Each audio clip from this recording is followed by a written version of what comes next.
음, 그래서 뭐 제일 좋은 건 사실 성문지를 한번 갖고 읽어보는 것 같습니다. 그렇게 중요한 텍스트라면. 그리고 실제로 대승불교에서 명상을 리바이브 시키고자 한다면 이 텍스트가 굉장히 중요한 역할을 할 수밖에 없거든요. 이 쫑카파나 티베트 불교 속에서도 실적으로 명상 관법은 유식의 텍스트에 기초해서 발전시키고 그 다음에 관법을 중관에서 취했거든요. 관법이 더 중요하니까 이들은 그 중관 용수와 그 다음에 용수의 제자들의 해석을 최고의 진실에 대한 해석으로서 간주해 왔지만 실제로 명상법은 대부분 유아행파의 텍스트에서 따왔는데 역시 성문지와 대승장엄경론이 가장 핵심적인 텍스트들입니다. 마침 성문지는 제가 번역해 놓은 것이 있으니까 도서관에 나온 것 같아서 한번 보시면 재미는 없지만 만약에 궁극적인 리얼리티, 불교에서 말하는 궁극적인 리얼리티를 어떻게 증득할 것에 관심을 갖고 있다면 한번 볼만한 텍스트입니다. 물론 재미는 되게 없어요. 관심을 가진 사람들에게만 흥미가 있겠지만 말입니다. 그러나 기본적으로 우리는 승려들은 혹은 제가자 중에서도 궁극적인 문제, 불성이든 아니면 아라한의 상태에 관심을 가진 자들이 여기서 문제가 되는 거거든요. 일반적인 사람들에게서 사실 불교를 쉽게 가르쳐달라고 하는데 가르칠 게 없습니다. 그냥 착하게 사세요. 그 다음에 악업을 짓지 마십시오. 그 다음에 선업을 지으세요. 그거밖에 말할 게 없거든요. 자정기, 내 마음을 어떻게 청정할 것인가, 이건 출세간의 영역에 속한 것인데 여기서부터 이 텍스트들이 관심을 가진 게 그 문제들이거든요. 근데 대부분의 사람들은 자정기는 전혀 관심 없거든요. 어떻게 하면 좋은 세상에 태어날까? 혹은 그것조차도 좋은 일이죠. 어떻게 하면 내 자식들이 잘 될까? 근데 그것과 붓다의 가르침은 상관이 없습니다. 붓다는 결국 모든 것은 고통이라고 간주했거든요. 혹은 모든 것은 불만족이라고 간주했는데 거기서 이 먹고 먹히는 이상에서 네가 잘 되면 남은 못 되는 게 그야말로 제로섬 게임의 상태인데 먹고 먹히는 세상에서 그 먹고 먹히는 세상 속에서 문제에서 붓다는 가능하면 그런 어떤 너나 너의 가족에 대한 아이디어야말로 실제로 아트만 자아와 아소, 자아에 속한 것에 대한 집착하지 않다는 걸 깨닫게 해주기 위하여 가르쳤지만 일상인의 이것이 얼만큼 먹히기 어려운 가르침이었겠습니까? 그러니까 밀라레빠가 일반인들한테 할 때는 하나밖에 안 가르쳤어요. 악업을 짓지 말고 선업을 지어라. 그러니까 선업 중에서 일반인들이 할 수 있는 가장 서러운 육바람을 따 중에서 뭐겠습니까? 보시밖에 없지. 보시를 널리 행하라 하는 것밖에 가르칠 게 없거든요. 그런데 제일 중요한 건 불교에서 말씀드렸듯이 법구경의 말처럼 자정기거든요. 내 의식을 청정히 하는 것. 그리고 그것은 네가 지금 할 수 있는 거다 하는 것이 문제이고, 이 텍스트들 혹은 모든 위대한 불전들은 뭐 그것만 가르치려고 했어요. 업이라고 하는 것은 물론 이 세계의 구조 자체가 어떻게 구성되어 있는지 가르쳐주기 위해서 업설도 놓고 세계의 구조도 집어넣고 그랬지만 말입니다. 자, 여기서도 이것들은 이 성문지 제6가치에서 아까 말씀드린 행동 성향, 우리가 여기 행이 바르고 행동 성향입니다. 유가인파 텍스트들은 그러니까 모든 사람들의 본성이랄까요? 본성 이건 너무 강한 단어고 성향이 있다고 생각했습니다. 그러니까 탐욕이 강한 성향이 있고 증오심이 강한 성향을 가진 자가 있고 자만심이 강한 성향을 가진 자가 있죠. 또 사변하기를 좋아하는 자가 있고 항상 산란에 빠지기 쉬운 성향을 가진 자들이 있어요.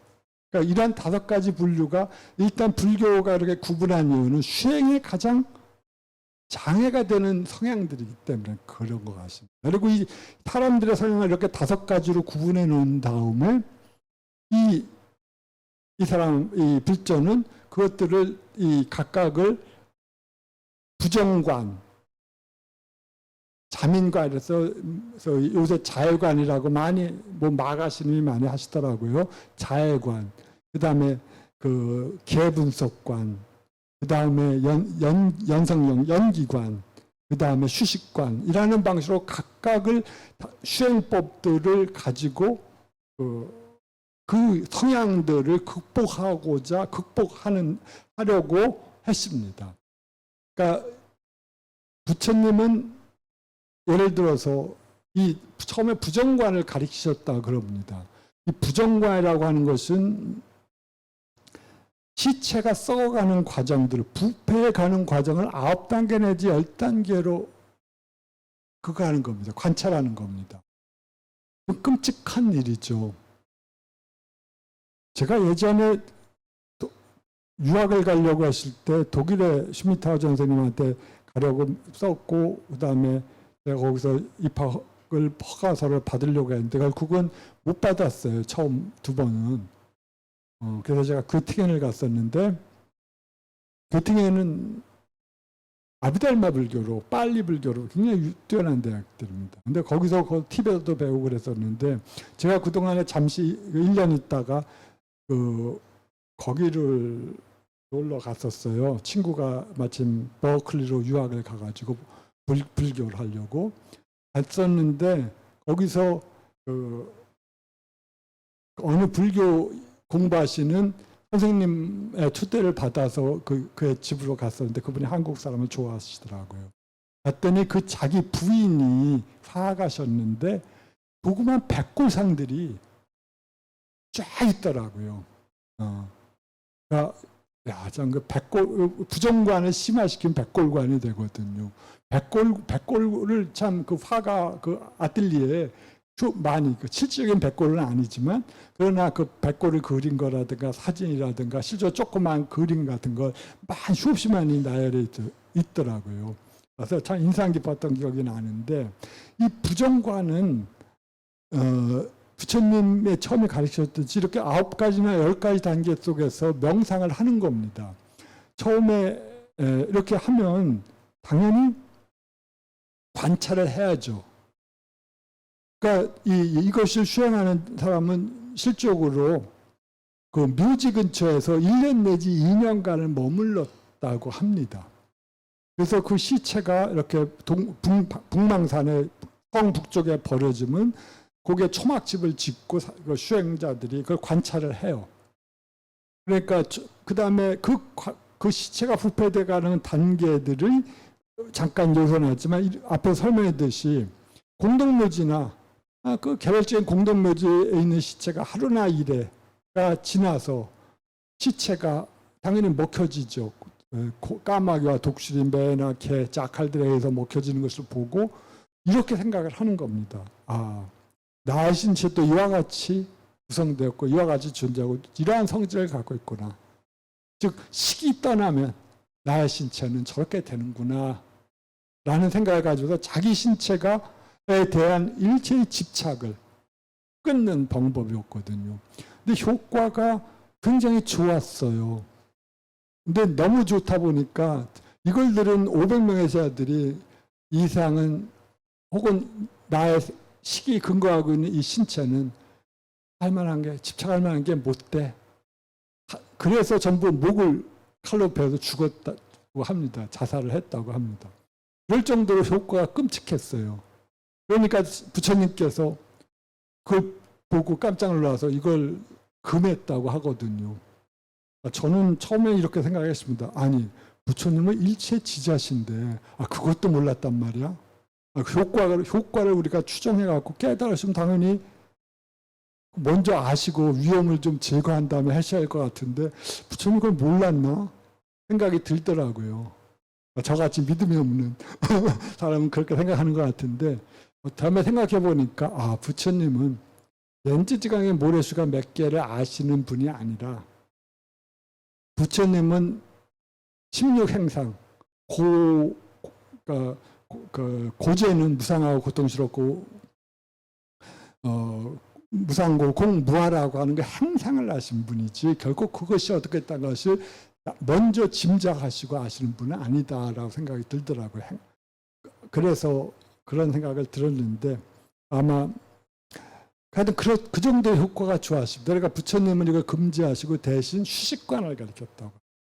대신 마침 이렇게 하듯이 이 시체가 써가는 과정을 보고 나의 몸도 저거랑 하등 다를 바가 없다고 하는 생각을 그야말로 몸에 각인이 될 정도로 그 마음에 새겼다면 아마 그 사람은 이상의 모든 성적인 욕망의 대상들이라든가 아름다운 여인이라든가 예를 들어서 또는 그야말로 천상계의 아름다운 여인조차도 그 시체가 써가는 과정을 대비시켜서 본다면 진절리를 내지 않겠습니까? 그리고 자신의 욕망조차도 결국 그렇게 부패돼가는 과정에 대해서 느끼는 것이 지나지 않는다 생각하면서 그 욕망을 완전히 버리겠죠. 끔찍한 거긴 하겠지만 탐욕을 제거하는 데는 그거 한다고 생각을 합니다. 자, 근데 여기서는 이 처음에 변해가는 과정이 9단계 내지 10단계인데 처음에 푸르게 시체가 처음에 푸르퉁퉁하게 된다고 합니다. 2, 3일 지나면. 특히 인도와 같은 더운 나라에서는 더 그렇겠죠. 고름이 나오고 그다음에 고름이 나오면 당연히 거기서 여러 가지 구더기들이 뒤끌 것이고 그걸 수행자들은 관찰하고 있습니다. 욕지거리가 아마 구토가 나오겠지만 그걸 관찰하고 있어요. 고름의 피부가 터질 것처럼 부풀어 오르고 그 다음에 이것을 자칼이라든가 들개들이 먹습니다. 그걸 먹는 걸 보고 있죠. 자, 이렇게 될 때 이것들은 우리들이 색깔, 이 아름다운 여인의 싱싱한 피부, 그 다음에 그 색깔에 대한 탐욕으로부터 벗어난다고 생각합니다. 저것들도 역시 살아있을 때 식에 의해 컨트롤되어 있기 때문에 살아있지만 그 단백질 덩어리가 식이 떠난 후에 저렇게 되고 그것들은 결국 산산이 흩어지고 동물들에 의해 먹혀지거나 하는 그런 것이구나 하면서 색깔에 대한 탐욕을 없애죠. 즉 물질성 중에서 색깔과 형태가 있는데 먼저 색깔에 대한 탐욕을 없애고 그 다음에 이 동물들이 자칼들이 그 시체를 먹으니까 이 시체가 이제 피가 피부 덩어리 위로 번지고 있는 것이 피해 적신 시체입니다. 이때 그걸 통해서 우리도 형태에 대한 아름다운 사람이건 못난 사람이건 그 다음에 뚱뚱한 사람이건 마른 사람이건 어떤 왕이건 혹은 빈자건 마찬가지로 전부 그렇구나 하는 걸 보면서 형태에 대한 집착을 제거한다고 합니다. 그 다음에 여섯, 일곱, 여덟가 그 다음에 다섯, 여섯, 일곱, 여덟, 아홉 번째가 뼈, 그다음 뼈들이 서로 붙어 있는 것, 그 다음에 뼈나 작은 뼈, 그 다음에 그것들이 서로 붙어 있는 거죠. 이것도 힘줄에 의해서 붙어 있지 않습니까? 이것들이 전부 이제 시간이 지남에 따라 흩어지거든요. 흩어지니까 그 살갗이 전부 없어진 이 뼈나 작은 뼈들, 그 다음에 그것들이 붙어 있는 지절들을 보면서 이제 우리가 접촉을 통해서 쾌락을 느끼고자 하는데 그런 것들이 저 뼈를 백골관을 보면서 사라지는 거죠. 그 다음에 이제 이것들도 이제 1, 2년 지나면 묶어있던 그 지절들이 다 힘줄이 끊어져서 이제 흩어지고 그 다음에 산산이 흩어지고 시간이 지나 풍화작용을 통해서 산산이 이제 백골이 풍화돼 가는 과정을 보면서 이제 공양에 대해서 그러한 모든 집착을 버린다고 합니다. 그런 방식으로 하면서 제일 중요한 것이 앞에서 말씀드린 것처럼 나의 신체가 저렇게 되겠구나. 내가 지금 이렇게 귀중하게 생각하는 나의 신체성이 바로 시간이 지나면 저것과 다를 바가 없다는 걸 생각하면서 자신의 신체, 자신의 탐욕에 대해서 일체의 집착을 끊는 방법이라고 합니다. 이것들이 욕망의 성향이 강한 자이고 그 다음에 이 2절은 자민이라고 하는 것도 뭐 말씀드렸듯이 증오가 강한 자에게 행위를 정화시키는 식대상입니다. 네. 이것들은 모든 사람을 나의 친구, 중립적인 인물, 그다음에 적이라고 생각한 후에 그 다음에 그 사람들을 명상 대상으로 삼아서 그 싱해서 비주얼라이즈 하는 겁니다. 이렇게 하면서 그 어머니의 자애관을 대비시키는 겁니다. 증오심이 내가 어떤 사람을 볼 때 증오심이 저절로 일어나는 사람이 있어요. 나에게 악한 말을 과거에 했다든지 나를 지금도 괴롭히고 있다든지 혹은 나를 괴롭히지는 않지만 이 공동체에게 악한 짓을 하거나 뻔뻔하고 염치 없는 자들을 볼 때 내 마음속에 증오가 일어나서 지옥이나 가라라고 욕을 하거나 증오심이 드는데 그 증오심은 설사 고귀한 증오심이라 해도 결국은 좋은 건 아니거든요. 그럴 때 이때 이 사람은 증오심을 희석시키기 위해서 악한 그 증오하는 자를 보면서 저 사람이 과거에 나의 친척이라든지 나를 키워주고 사랑해주고 온갖 힘을 다해서 나를 키워주신 어머니다라고 생각하는 겁니다. 부모님이라고 생각하면서 증오심을 완화시키는 것이 자민관의 핵심입니다. 그리고 이 자민관의 핵심 말씀드린 것 우리가 사물양심을 보듯이 알 수 있듯이 작은 데에서 큰 데로 계속 그다음 무한한 데로 확대시키는 방법이거든요. 자, 이런 것이 자민심 등등으로 말해주고 있습니다. 자, 일단 연성연기라고 하는 것은 연기가 아닙니다. 연성연기라고 하는 것은 주어진 조건에 따라 주어진 것이라고 하는 연기입니다. 연성연기가. 그러니까 우리 일체의 법들은 조건에 따라서 주어져 있어요. 어떤 특정한 방식대로 우리에게 주어져 있는데 그러한 방식 주어진 것들이 인과의 방식대로 계속 연속적으로 나타나고 있다는 방식대로 관찰하는 겁니다. 이것은 이 연기관은 특히 어리석은 자들에게 권하는 명상법이라고 말해주고 있습니다. 이것이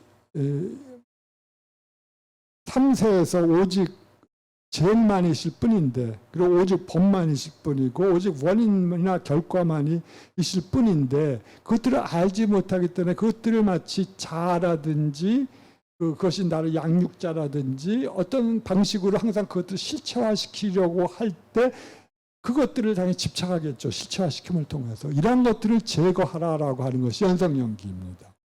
네. 그 계차별은 자만을 행하는 자에 대해서 권해주던 방법이에요. 계라고 하는 것은 보통 여러 가지 계가 있지만 6종의 계를 갖고 보통 말합니다. 지수, 화풍, 그다음에 허공식 6개의 요소들이 계입니다. 이것들을 신체에 적용시키는 겁니다. 계가. 그러니까 기본적인 원리는 대우주에 있는 것이 소우주에도 있다고 하는 방식으로 우리들의 신체에도 있다고 생각하면서 지라고 하는 요소들이 경고성이라고 하는 요소를 통해서 내 단백질 덩어리, 탄소 덩어리의 신체가 구성되어 있지 않습니까? 그것들이 실적으로 이 나의 물질적인 신체는 사실은 지에 지나지 않는다. 지의 요소에 지나지 않는다라고 관찰하는 거고 추계라고 하는 것은 우리 보면 눈물이나 콧물이라든가 아니면 담즙이라든지 등등 여러 가지 신체 속에 있는 물적 요소들, 액즙, 지배 요소들을 휴계라고 생각을 하는 겁니다. 화계라고 하는 것은 열이 있지 않습니까?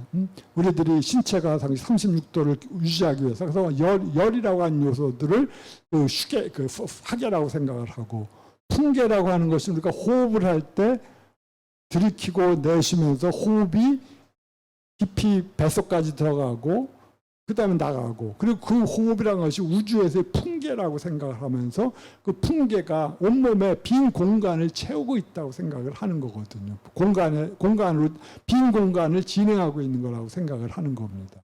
그리고 허공계는 그 몸속의 빈 공간들, 각각의 지혜 요소들, 수혜 요소들 사이에 빈 공간이 항상 있다고 생각해서, 혹은 우리들의 콧구멍, 눈구멍, 혹은 모두의 구멍 같은 데서 나오는 것들을, 빈 공간들을 허공이라고 요소라고 생각을 하고, 식이라고 하는 것을 심의식이라고 생각하면서 그것들이 이러한 것들을 컨트롤하고 있다고 생각을 하는 그런 것이거든요. 네. 하여튼 이러한 방식대로 관찰하면서 모든 존재들은 다 이 육계로 이루어져 있다. 잘났다고 생각하는 나도 사실은 6개 요소로 지나지 않고, 내가 저보다 잘난 요소가 뭐 물질적인 측면에서 재산이 많다든가 혹은 멋있다든지 하는 것은 실제로 이러한 물질적인 요소들의 뭐 편중성이라든가 균형성이 다른 사람보다 조금 더 잘 맞았든지 안 맞았든지 하는 게 지나지 않고, 내가 남보다 조금 똑똑하다고 한다면 그 식계가 조금 더 활발히 작용을 하면서 그런 것에 지나지 않지만, 다른 사람들도 모두 똑같이 육계로 구성되어 있다. 그것은 살아있는 존재들은 모두 그렇다라고 생각을 하면서 우쭐하고자 하는 생각들, 내가 남보다 뛰어나다고 하는 그 자만의식을 제거하는 좋은 방법이라고 생각을 하고 있는 겁니다. 그래서 이것이 자만을 행하는, 자만심이 가득 찬 사람들에게 권장된 수행법입니다. 모든 존재를 육계로 환원시켜버리고, 육계가 모든 존재들의 물적이고 심리적인 요소들을 모든 존재들이 공유하고 있다면, 공통적인 것을 갖고 있다면, 단지 그것들이 시절 이내에 따라서 한때 더 잘 기능하고 못 기능하는 걸 가지고 뛰어났다든지 못 뛰어났다든지 말할 건덕지가 없다는 거죠. 네, 이것이 계차별에 의거해서 사람들에게 자만심이 강한 자들을 자만심을 컨트롤하는 것입니다. 휴식과는 사변적 경향이 강한 자들에게 권하는 겁니다. 이 휴식관 자체도 사실은 굉장히 이 성문지에서 매우 뛰어난, 매우 기존의 성향을 매우 발전시킨 것인데, 원래 이 휴식관은 조금 이따 아마 여기 나왔나요? 나중에 좀 설명드리겠습니다. 워낙 그 전통적으로 16휴식관법이 있거든요. 그래서 우리가 언젠가 다루었는데, 호흡을 할 때 천천히 들이쉬고 내쉰다. 호흡이라고는 2가지 방법밖에 있지 않습니까? 들이쉬고 내쉬고, 그 다음에 들이쉬는 쉬고 내쉬는 순간에 정지된 상태, 내쉬고 들이키는 순간에 정지된 상태에서 총 4개의 단계로 있는데, 이런 걸 가지고 이 방법을, 그 다음에 그 관계를 다시 다성제라든지 그거에 적용시켜서 계속적으로 호흡을 통해서 이 사성제의 무상고공 무아를 깨닫는 방법으로 초기불전에서 나와 있는데, 이것들이 나중에는 아비달마 시대에 가면은 일종의 테크닉이 가미됩니다. 특히 가장 기본적인 테크닉은 세는 거예요. 이게 말씀드린 산란한 자를 위한 수행법 아니겠습니까? 그러니까 이 산란한 자가 가만히 앉아서 가만히 호흡만 하고 있으면 마음이 붕 뜨니까, 여기서 호흡에 온 마음을, 온 주의력을 호흡 과정에 주의하는 거예요.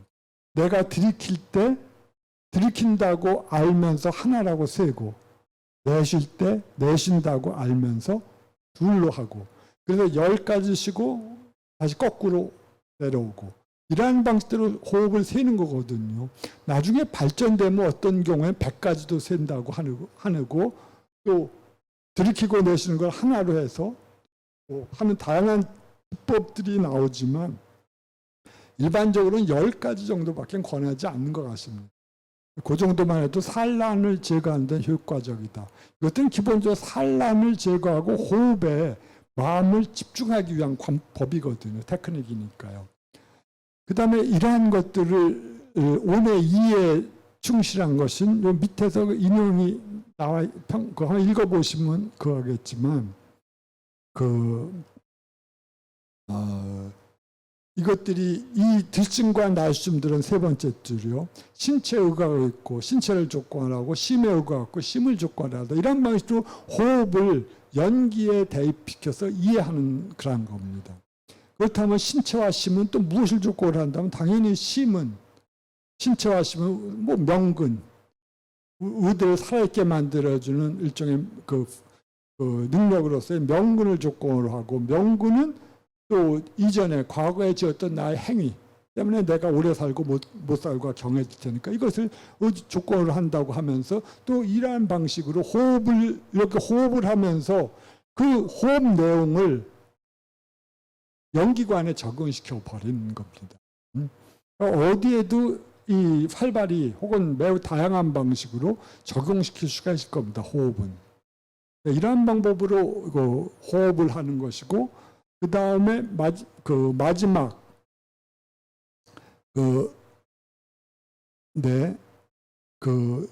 휴식관에서 세고 온의 이에 익숙하고 연기의 이에 익숙하고 그 다음에 사성제는 역시 이것들을 다시 무상고공 무아의 방식대로 관찰하는 것이고 이러한 방식대로 쓰고 있습니다. 이들 재행은 우리들의 호흡작용이 일어날 때 신체적 행위, 그 다음에 의도적 행위, 그 다음에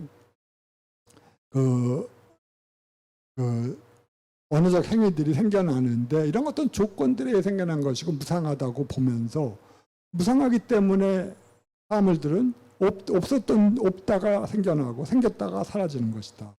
그 다음에 이렇게 생겨난 후에 사라지는 것들을 바로 행의 성질을 가졌기 때문에 그러한 것일 뿐이다. 라고 하고 노의 성질을 가진 것이고 범의 성질을 가진 것이고 사의 성질을 가진 것이다. 그리고 이러한 것을 가진 것들은 고통인 것에 지나지 않는다. 등등으로 관찰하면서 다시 사성제 관법에 적용시켜 버리는 겁니다. 자, 그리고 마지막으로 그 호흡에 대해서 16종의 익숙함을 다시 성문지는 전통적인 16관법을 다시 슈행도의 차제를 가지고 설명하면서 그 수습의 단계, 그 수도에 적용시킵니다. 하여튼 요건 길게 빠르게 온몸을 요지하면서 들이키고 온몸을 요지하면서 내쉰다는 방식으로 계속 하고 그 다음에 그 초선에서 느껴지는 희열과 낙과 심의 작동과 심의 작동을 중지한 후에 생겨나는 여러 가지 현상들을 그러한 호흡에 따라서 관찰을 하는 겁니다. 그러니까 그 호흡에 따라 관찰하도 우리는 기본적으로 초보자들은 기본적으로 세는 것에 충실하는데 그렇게 세는 것에 충실히 해서 이제 세지 않더라도 마음이 호흡을 딱 들어갈 때 집중된다면 이제 그 집중된 상태에서 더 이상 이제 호흡에 들이키고 내쉬는 것에 신경 쓰지 않을 정도라면 호흡이 아마 굉장히 천천히 이루어지거나 혹은 길게 이루어지면서 마음이 굉장히 평화롭게 혹은 마음이 굉장히 가라앉게 됐을 때 그때 이러한 능숙해진 상태를 가지고 상태 속에서 그 호흡에 대해서 사성제에 적용시킨다든지 아니면 다른 모든 관법에 적용시키는 겁니다. 그러니까 호흡이 모든 관법의 출발점이 된다고 하는 것은 그런 상태 속에서 이 호흡하는 과정을 행의, 재행의 생겨남과 소멸로 볼 수도 있고 또 다른 것으로서 볼 수도 있는 그런 것일 겁니다. 이러한 방식대로 16관 16가지 단계들을 해석하면서 나아가는 것입니다. 이것이 전통적으로 초기 경전에 설명했던 휴식관 관련된 설명들입니다. 근데 이 성문지는 16개의 수행관법들을 맨 마지막 수도의 단계에 배대했어요. 왜냐하면 마지막 요소들이야말로 무상을 따라보고 끊음을 따라보고 이욕을 따라보고 멸을 보는 반복적으로 보는 것은 수행도의 맨 마지막 단계에 들어가는 것이라고 보이거든요. 그래서 이러한 방식에 따라서 이 호흡 16 휴식관을 수도의 관계에 배대시켰습니다. 자, 5가지 수행법을 각각에서 간략하게 말씀드렸는데요. 보통 뭐 이게 성향에 따른, 그러니까 사람들의 성향에 따른 수행법이기 때문에 자기에게 맞는 성향을 택하면 됩니다. 그러니까 스승의 역할이 여기서 필요하겠죠. 그 사람의 성향이 증오심이 기본적으로 강한데 그 사람에게 그 부정관을 거론하면 좀 부정적인 결과를 아마 갖고 올 겁니다. 혹은 그 사람이 굉장히 마음에서 여리고 사랑에 대한 연민심이 기본적으로 풍부한데 이 사람에게 대해서 자유관을 가리키면 이 사람은 모든 것에 대해서 약간 늘어진 상태로 하게 될 뿐이겠죠. 하여튼 그래서 이것이 자기의 단점을 극복하기 위해서 치유하는 그러한 수행법인데 이 성문지는 총 4개의 육아처로 이루어져 있는데 그 중에서 앞에 것이 2번째 육아처에서 지금 설명한 것을 간단하게 설명하고 제3육아처는 바로 이 변만세운이라고 우리가 불렀던 유분별영상, 무분별영상, 그다음에 사태구국성, 그다음에 소작성파이라고 하는 4가지 수행법들을 구체적인 이 우리가 지금 설명드렸던 이 5가지 수행법들에 일일이 적용하고 있어요. 그러면서 이 성문지는 이 앞에 샤마타와 비파샤나가 매 단계의 수행도에 적용돼야 되는데 그 각각의 수행도에서 어떻게 하면 이 샤마타 비파샤나가 즉 유분별영상과 무분별영상이 어떻게 작용하는가 설명하려고 하고 있는 것처럼 보입니다. 목적이. 그런데 우리가 아까도 문제 제기해서 말씀드렸지만 내가 어디에 집중하고 있으면 거기에는 이미지 떠오르지 않거든요. 내가 어디에서 독서산매에 빠졌다고 할 때 나는 오직 책과 내가 혼은 일체가 되기 때문에 그야말로 보이는 게 책이고 책이 나의 의식의 전부거든요. 뭐 그런 애는 드물겠지만 근데 예를 들어서 내가 바둑산매에 빠졌다라면 진짜 누워있으면 온 그 천장이 바둑판 19개의 줄로 보이고서 저기서 내가 지난번에 두었던 걸 이렇게 했으면 내가 이겼을 텐데 그걸 가지고 계속 생각만 하고 있거든요. 또 만약 내가 뭐 연애 산매에 빠졌다면 당연히 어떤 여인이든 어떤 남성이든 그런 것만 생각이 나겠죠. 네. 그런데 여기서는 당연히 그 심일경성을 심일경성의 대상이 이 불전이 항상 그러죠. 잠깐 들은 청문입니다. 청문한 내용이든지 내가 경험했었던 시체가 부패되어가는 과정이든지 하는 것들이에요. 그러니까 내가 들었던 거라든지 혹은 내가 실제로 이 현상적 사물들이 어떻게 변화돼 가는지를 보는 것을 기초해서 그것을 반복해서 명상하는 겁니다. 명상이라고 할 때 불교가 수습이라고 하는데 뭐하나 그 의미는 반복 수습입니다. 반복하는 거예요. 내가 보았던 걸 계속 반복하는 겁니다. 그래야 내 몸에 체화가 되듯이 만들어버리는 거거든요.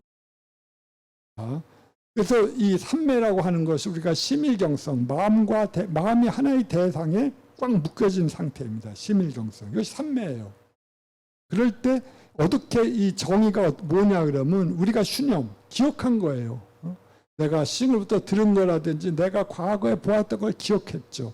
기억한 것과 유사한 것을 반복해서 내가 혼자 나의 거처로 들어와서 계속적으로 반복해서 명상을 하는 겁니다. 그리하여 또 그런데 그 죄를 여인 즐거움과 결합돼 있을 때 것이 마음의 발전에 도움이 된다고 하는 것 같아요. 내가 바둑에만 그거 한다든지 아니면 맹자가 말했듯이 내가 사람들에게 해로운 것에 집중해 버리면, 그러니까 어떤 사람은 사람을 보호하기 위해서 방패를 만드는 데 집중하고, 어떤 사람은 어떻게 하면 내가 그 방패를 뚫을 수 있을까, 그래서 사람을 죽일까에 집중을 해서 어떤 그 기술자가 그거에 집중해서 만든다면 당연히 그의 의식은 선한 쪽으로 힘을 쏟는 게 효과가 더, 정신적인 측면에서 효과가 더 높겠죠. 그러니까 방패를 만드는 자가 그 창을 만드는 자보다 보통 선한 것이 아니겠습니까? 그것이 그 죄를 위한 즐거움과 결합된 것 같아요. 그래서 명상을 하던 명상 대상이 좀 그걸 것 같습니다. 내가 어제 저녁에 마셨던 술이 너무 맛있었어. 그것만 생각한다면 그것은 명상 대상이 아니라 집착이 되지 않겠습니까? 그런 점에서 아마 과거에 들었던 좋은 내용들, 과거에 경험했었던 것들을 생각해서 그 대상과 마음을 꽉 묶어라 하는 겁니다. 그리고 무엇을 반복해서 기억하는가 하면 내가 과거에 시체가 썩어가는 경험에서 보았던 것, 혹은 스승으로부터 들었던 것을 집중된 상태 속에서 관념상으로 비주얼라이즈 한 다음에 떠올린 후에 그것을 대상으로 해서 나의 마음에 묵는다라고 말을 합니다. 그런데 이 텍스트에서 매우 그 중요한 것은 바로 이 삼매를 샤마타에 속한 삼매와 비파샤나에 속한 삼매로 정의하는 겁니다. 제가 볼 때 이것이야말로 매우 중요한 기여인 것 같아요. 이 성문지에. 그렇지만 아주 페어하게 말씀드린 이 텍스트는 끝까지 밀어붙이지는 못했던 것 같은 생각이 듭니다. 그래서 어떻게 하는지는 모르겠지만 어떻게 이것이 끝까지 밀어붙이면 어떤 효과가 나오는지를 설명하지는 않고 다만 몇 가지 힌트만을 줄 뿐입니다. 그러니까 그걸 보면서 이 텍스트의 설명을 보면서 이 텍스트에서 비로소 이 사마타 비파샤나, 우리가 지와 관이라고 부르는 거, 불교 수행에서 지관 쌍은이라고 말하는 거, 혹은 그 정해 쌍수고 지관 병질이라고 말하거나, 혹은 정해 지관 쌍운이라고 말하는 수행도가 나타나지 않습니까? 우리는 것은 뭐 역사책에서는 역사교과서에서는 국사교과서에는 뭐 보조 진울의 정해 쌍수라고 하는 설명으로 알고 있지만, 사실 찾아보면 모든 선사들 다 이걸 얘기하고 있거든요. 대승불교의 모든 선사들은 다 이 얘기밖에 안 하는 것 같은데, 수행도에서는.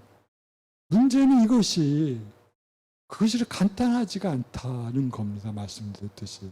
우리가 사마타를 수행할 때는 쉽게 명상 대상을 제거할 수 있는데, 그래서 삼매의 상태에 들어갈 수가 있는데, 비파샤나, 부처님으로부터 들은 가르침을 계속 머릿속에서 떠올리면서 재행의 무상성과 고통스러움과 본질 없음을 우리가 계속 명상을 해 나간다고 할 때, 거기서는 계속 그 시체가 썩어가는 과정을 보면서, 그리고 그것들이 무상하고 고통스럽고 무아라고 하는 것을 계속적으로 확인을 하면서 지나가거든요. 그래서 그때는 당연히 이미지들이 계속적으로 떠오르고 소멸할 텐데, 어떻게 여기서 삼매라고 하는 말을 쓸 수가 있느냐는 거고, 삼매의 정의와 어긋나는 것처럼 보이는데, 그럼에도 불구하고 이 텍스트들은 그 양자를 삼매 두 가지가 있다.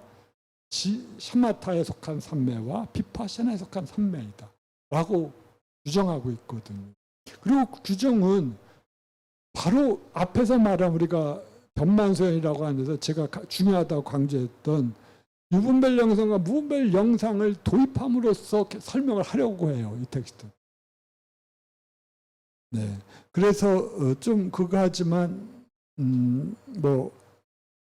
차마타는 구종심주와 관련된 설명을 하고요.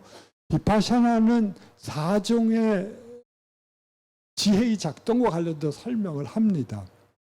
그러니까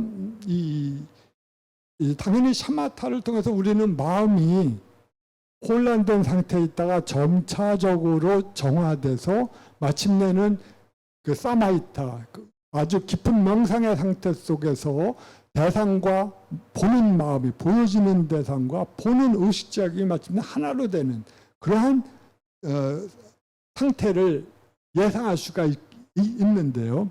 그러한 방식으로 구종심주는 설명을 하고 있습니다. 여기서는 기본적으로 들었던 것은 뭐에 기초하느냐. 불교에서는 청문과 사유입니다. 그래서 문사슈라고 할 때 그 청문과 사유, 그 다음에 정령과 정지, 정진과 친숙함의 힘에 의해서 샤마타가 진행된다라고 말을 하고, 그 다음에 첫 번째 기초 단계에서 어떻게 힘을 내주하는가. 그 찌땀 아디 아트맘 스타파야티라고 산스크리트에서 말을 하는데, 마음을 내적으로 안주시킨다는 겁니다. 그래서 내주라고 보통 번역하고 있어요, 현장은. 그러니까 마음을 내적으로 안주시키니까 그 산란한 외적 대상들에 대해서 마음의 일종의 관심을 끊고 이제 마음을 내적으로 향해서, 내성적인 방식으로 마음을 향해서 이제 보고 들은 이미지만을 생각하면서, 보고 들은 이미지는 여기서 말하듯이 과거의 신으로부터 들은 법의 내용입니다. 법을 떠올리면서, 오직 그것만을 떠올리면서 마음을 집중하는 거예요, 처음에는. 그럴 땐 산란이 사라진다라고 하는 겁니다. 즉 청문과 사유의 힘에 의해서 산란이 사라지면서 첫 번째 단계가 확립이 되고, 두 번째 단계, 지난번에 말씀드렸듯이 내주나 등주나 안주나 혹은 근주라는 게 거의 산스크리트 단어의 그냥 직역이기 때문에 아무런 의미도 주지 못하는데, 따라서 이 데피니션은 의미를 줍니다. 어떻게 심을 땀시타파야타니까 평등하게 만드는가 할 때는 그때 저 마음이 처음으로 대상과 결합했을 때 그것은 동요하고 거칠고 안주하지 못하고 두루 안주하지 못하지만 그 인식 대상에서 지속적이고 청정한 방식으로 심을 컨트롤하고 매우 미세한 상태로 유지시키고 두루 포섭할 때 심은 그 대상과 그 비슷한 상태로 접근하는 거다. 그래서 심이 편안하게 되는 거다라고 말합니다. 그 다음에 안주는 조금 더 발전된 단계겠죠. 심이 이와 같이 내주하고 등주할 때 정념의 상실로부터 외적으로 산란하게 된다면 그와 같은 상태를 반복해서 마음을 다시 휴점하는 겁니다, 대상. 그럴 때 그 상태를 안주라고 한다라고 말하는 거예요. 그리고 그것은 당연히 두 번 정념과 정지의 힘에 의해서 이 단계가 진행되는 겁니다. 등주나 안주나 근주는. 네. 이와 같이 정념을 확립하고 주하면서 그 심을 등주하게 된다면, 즉 두 번째 단계에서 확립을 하게 된다면 외적으로 산란하지 않게 되고, 그와 같이 그는 대상에 근주, 점차로 접근한다라고 하는 겁니다. 등주가 두 번째가 대상과 거의 비슷한 상태로 만드는 것이고, 안주라고 한다면 그 비슷하게 된 상태 속에서 편안하게 마음을 확립하는 거라면, 근주는 점차적으로 이 대상과 자기가 생각하는 이미지가 거의 비슷한 상태로 접근하는 그러한 측면들을 가리키는 것 같아요.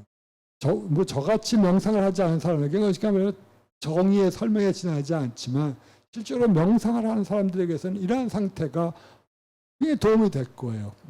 자기가 지금 어느 단계에 와 있다는 걸 알 수가 있으니까, 이러한 설명을 통해서. 그다음 조심이라고 하는 것은 그때 이제 여기서 바로 조심부터는 정진의 힘에 의해서 밀어붙인다고 하는 겁니다. 대상과의 합의를. 정진의 힘에서는 이 조심, 즉 조심이라고 하는 컨트롤한다는 거 아니겠습니까? 마음을 그러니까 우리의 마음은 이 단계 속에서도 계속 상상의 축법에 의해서 어떤 요동을 치고 있을 텐데, 그런 관념상들에 의해서 탐진치라든가 혹은 남자나 여자라고 하는 그 관념상에 의해서 산란될 텐데, 이러한 관념상은 실적으로 부정적인 측면만 요소만 효과만을 갖고 오지 않는다. 과환이 그런 부정적인 효과입니다.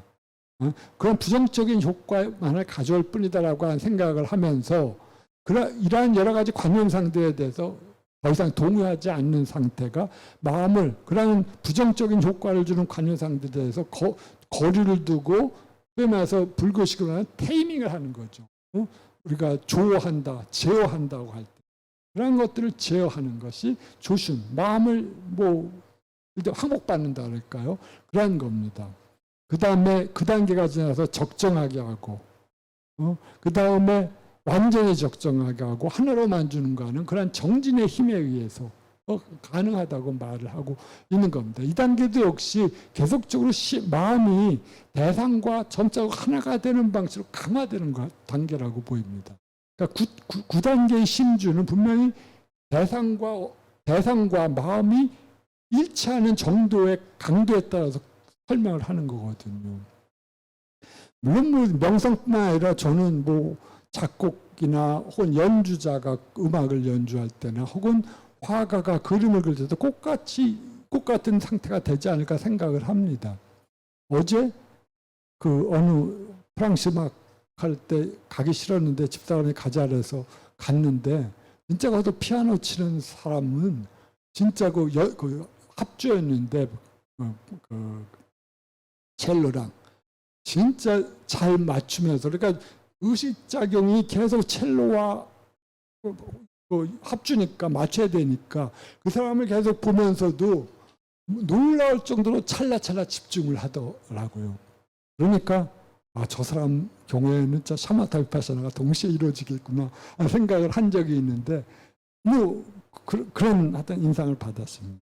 그리고 마지막 단계가 마침내 적정하게 되고 하나로 만드는 단계를 넘어서 마침내 등지하는 게 사마다테인데 이것은 깊은 명상 상태에 들어갔다는 겁니다. 깊은 명상, 등지라는 단체가 그 의미를 갖고 있다. 명상 상태에 들어갔다. 마음과 대상이 이제 하나가 된 상태 속에 들어가 있다는 겁니다. 그러니까 나머지 8단계는 들어가기 위해서 점차로 심층적으로 노력하는 단계고 그것들이 청문의 힘에 의해서나 아니면 정념과 정지의 힘에 의해서건 아니면 정진의 힘에 의해서건 그것이 확립되면 우리가 정진을 통해서 밀어붙이는 수밖에 없겠죠. 그것이 바로 5, 6, 7, 8의 단계고 마지막 9번째 단계에서는 그 힘이 끝나실 때 이제 그는 깊은 산매 속에 들어가서 마침내 친숙함 힘에 의해서 그 단계를 자기화시켜 버리는 거예요. 친숙하게 됐다면 더 이상 노력할 필요가 없거든. 친숙하게 됐는데도 노력을 하면 그건 실수하는 거죠. 오히려 매우 능숙한 기교에 능숙한 피아니스트가 그야말로 이제 모든 연습을 통해서 이제 완전히 곡을 다루고 해석까지 자기 나름대로 완숙한 해석을 하게 됐다면 이제 그는 그 친숙함의 힘에 의해서 자기가 이해했던 바를 피아노 연주 때 드러내는 거지. 거기서도 이제 열심히 노력을 하겠다면 그건 그럴 때는 팽팽하게 부처님이 설명하신 비유를 보면 팽팽한 북이 너무 노력하면 마치 깨지는 것처럼 그런 상태거든요. 그때는 우리가 불교 수행에서 제8지에서는 항상 이것도 이완시키라고 하거든요. 공용을 더 이상 하지 마라. 무공용의 상태가 되실 때가 막 이 단계일 거예요. 무공용이 요구될 때 거기서 열심히 노력하게 되면 그는 반 실수하게 되고 오히려 원하던 목표로부터 추락하는데 아마 그것은 피아니스트가 그러하듯이 그야말로 대가급 마스트로가 그러하듯이 아주 능숙한 수행자는 지금 여기서 더 노력이 필요할지 아니면 여기에서 친숙하면서 이제 자기가 즐거움을 가지고 이걸 연주하든지 풀어가든지 그런 것이 필요한지 저절로 알 것 같은 생각이 들어요. 아마 그 단계가 9단계고 이 단계에서는 마침내 심과 대상이 하나로 된 상태, 깊은 하나로 된 상태에 들어가 있는 상태예요. 이미 들어가 있는데 노력을 하면 이 사람은 실수만 할 것 같다는 생각이 듭니다. 자, 이것이 9단계 수행이고요.